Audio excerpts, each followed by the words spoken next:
اداکارہ ریشم نے اپنے بیان پر تنقید کرنے والے افراد کو جواب دیتے ہوئے کہا ہے کہ شاید کچھ لوگوں کو میری باتیں سمجھ میں نہیں آئیں، اس لیے وہ منفی تبصرے کر رہے ہیں۔ میں اپنی بات پر قائم ہوں اور تنقید نگاروں کے لیے مشورہ ہے کہ وہ اپنی انرجی اچھے کاموں پر لگائیں۔ ریشم فلم اور ٹی وی کی مقبول اداکارہ ہی نہیں بلکہ عوامی خاتون بھی ہیں جو سوشل میڈیا پر کافی متحرک ہیں اور اکثر و بیشتر وہ کھانا پکاتے ہوئے ویڈیوز اپلوڈ کر رہی ہوتی ہیں۔ ریشم اکثر اپنے گھر میں نظر و نیاز کا اہتمام بھی کرتی ہیں جہاں وہ خود اپنے ہاتھ سے کھانا بناتی ہیں اور ان کی ایسی کئی ویڈیوز وائرل ہو چکی ہیں۔ ریشم دوستوں کے ساتھ مل بیٹھ کر کھانے کی شوقین ہیں، اس لیے وہ آئے دن شوبز انڈسٹری کی شخصیات کو اپنے گھر کھانے پر مدعو کرتی رہتی ہیں۔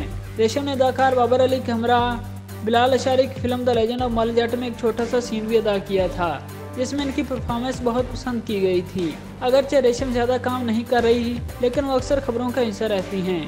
ریشم نے گزشتہ روز پی ٹی وی لاہور مرکز کی رمضان ٹرانسمیشن میں شرکت کی جس کے میزبان اداکار سمیع خان اور جگن کاظم ہیں۔ ریشم نے اس دوران کئی موضوعات پر بات چیت کی لیکن ڈپریشن پر ہونے والے ان کی گفتگو بہت تیزی سے وائرل ہو گئی۔ ایک سوال کے جواب میں ریشم کا کہنا تھا، میں ڈپریشن کو میں سمجھتی ہوں کہ یہ ایگزسٹ ہی نہیں کرتا۔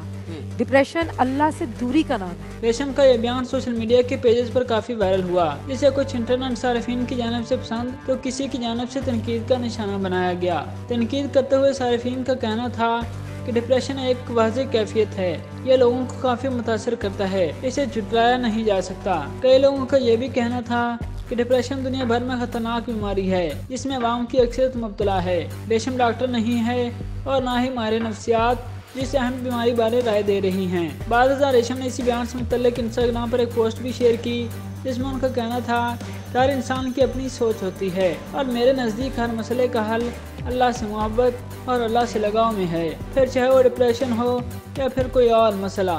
شاید کچھ لوگوں کو میری بات سمجھ نہیں آئی، گہری باتیں ہر ایک کو سمجھ آتی بھی نہیں۔